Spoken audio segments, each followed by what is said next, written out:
Hello, everyone. It is August the 10th, 2026, and this is a solo episode of the Mind of Sai Marie. So, if you've been following this show for a while, you know I don't operate in sanitized fairy tales. I am a writer, I'm an investigative researcher, I'm a documentarian, and above all, in my own family line, as my mother so recently put it, I am the story keeper. And being the story keeper isn't a title you ask for.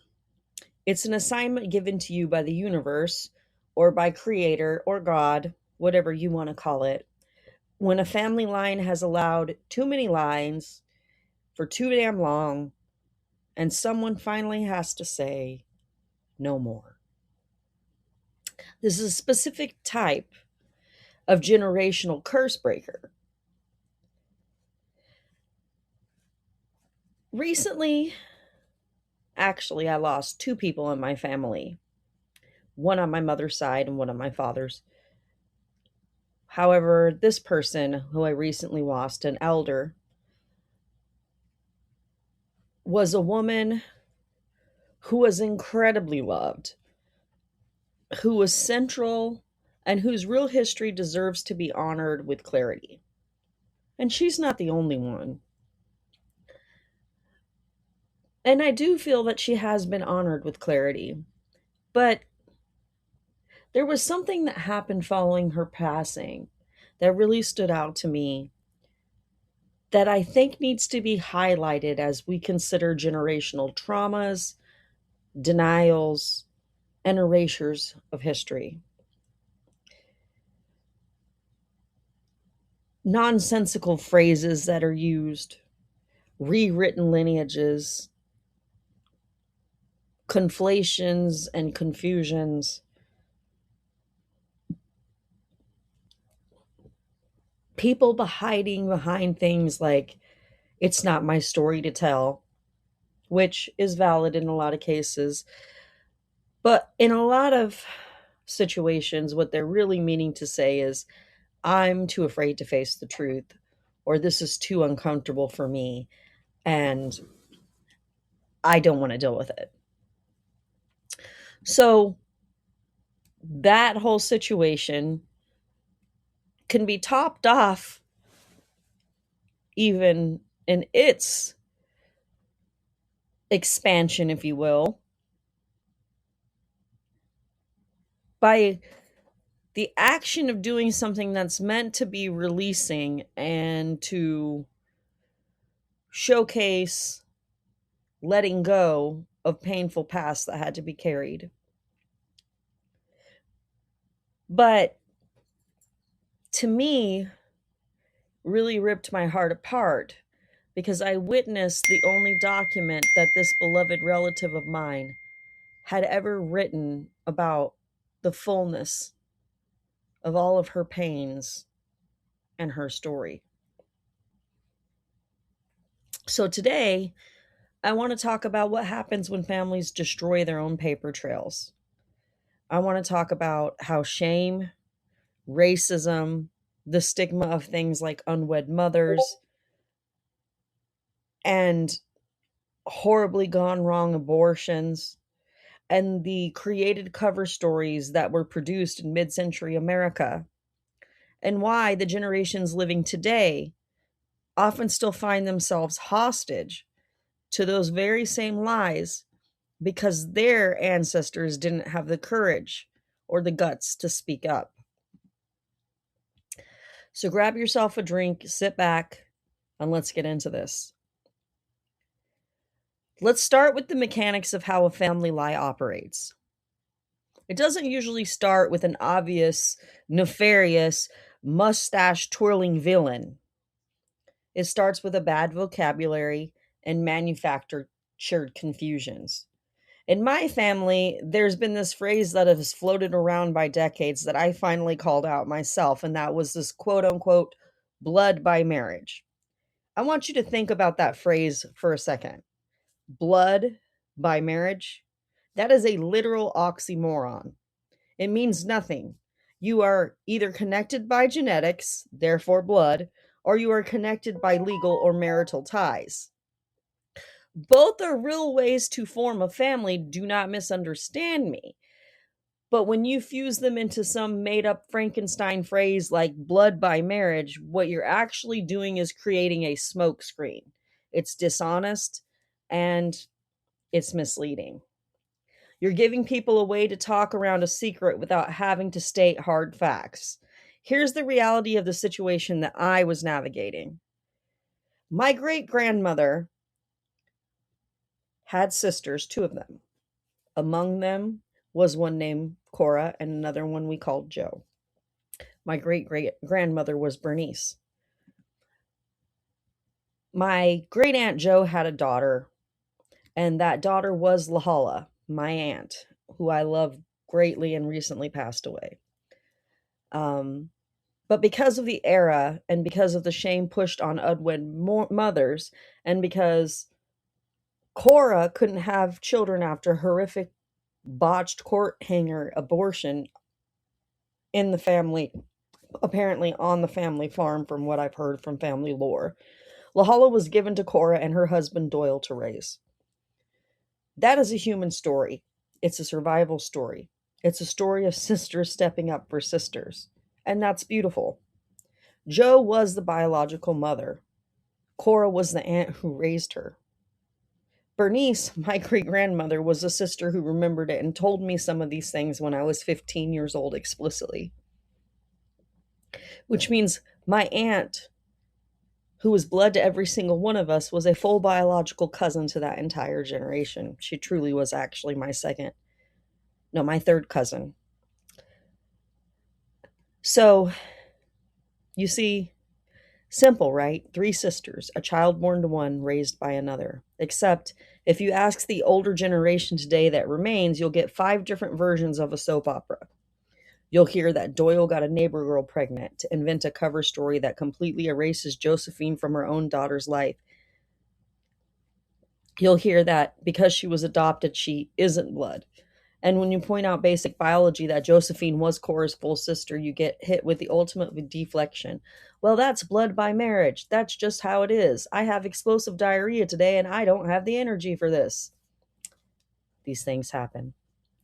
I wish that was an exaggeration, honestly, but that's what happens when you confront decades-old denial with simple arithmetic. The logic collapses and so the deflections begin.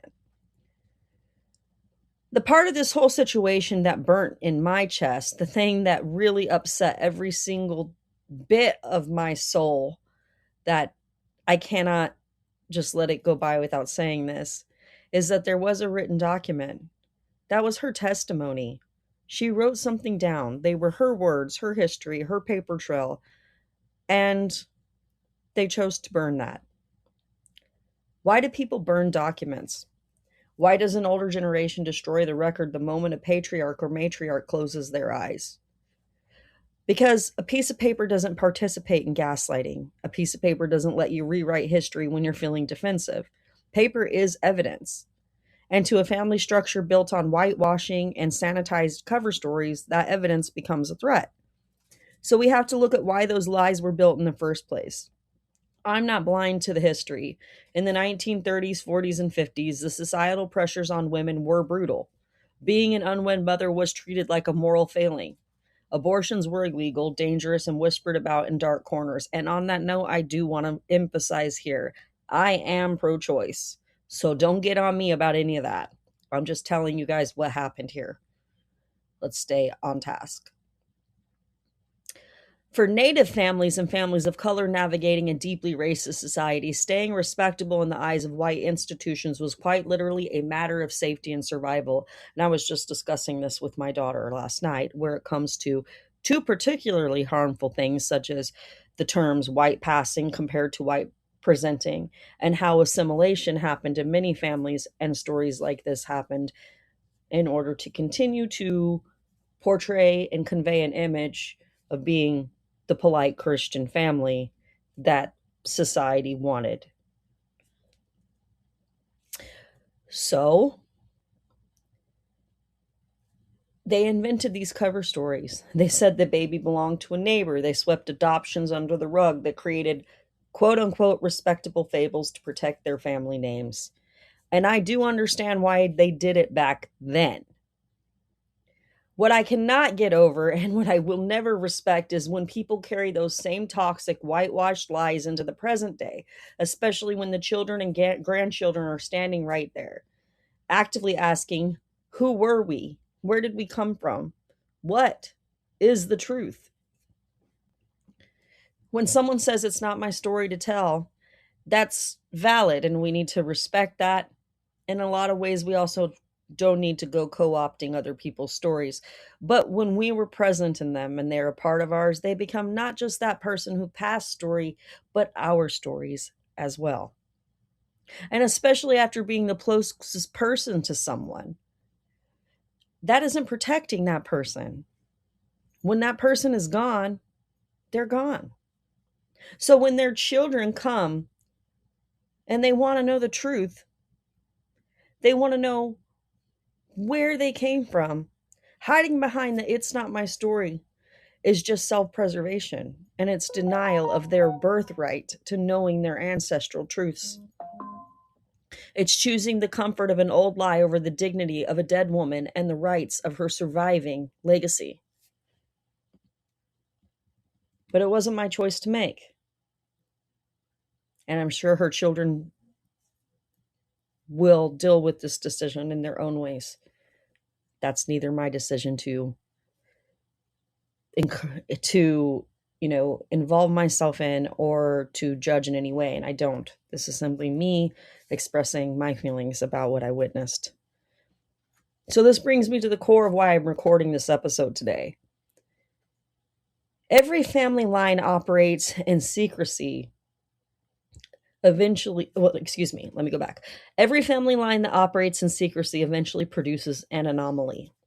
It produces a kid who doesn't take the bait. A kid who listens when the great-grandmothers speak. A kid who writes things down, checks the records, and says, that math isn't mathing. This don't add up. And in my family, I am that anomaly. One of my other aunts, another favorite aunt of mine, Sandy, said to me directly, "You've done better than we did. Keep being the stronger one than we were. Strong enough to tell the real truth." And I told her, that's why I was born. When you take on the role of cycle breaker, you have to realize something critical. You will not be popular with the people who benefit from the delusion. So when you sit down with the next generation, you have to lay out the full map. Because you're doing something sacred. You're decolonizing your own family tree. You are stripping away the whitewashing, the shame, and the mid-century panic, and you're restoring people to their rightful places in their lineage. It can be exhausting. It makes you feel like you're shouting into a hurricane when people flip back and forth, telling one person one story on Tuesday and then a completely different telling on Wednesday. But truth isn't subject to someone's mood swings or a bad memory. Truth stands on its own feet.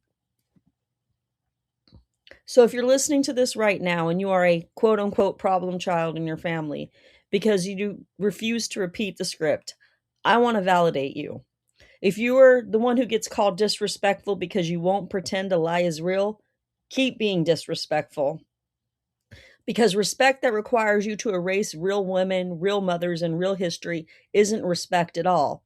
It's compliance. They might burn the letters.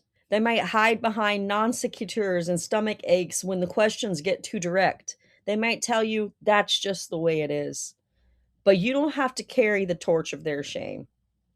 You can build a new fire, one that actually lights the way for the kids coming up behind you. I know who my aunt was.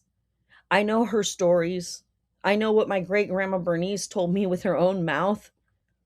And the paper trail might have been burned, but the truth is documented right here in my mind, in my work, and in the legacy that I am leaving for the ones who deserve to know where they came from. Thank you for tuning into the Mind of Sai Marie. If this episode resonated with you, share it with someone who is currently doing the hard, heavy work of breaking generational cycles. Until next time, Keep your eyes open, keep your record straight, and don't let anyone rewrite your story. As always, remember, I'm Sai Marie. You are listening to the Mind of Sai Marie, and the mind is the most important story that we'll ever tell.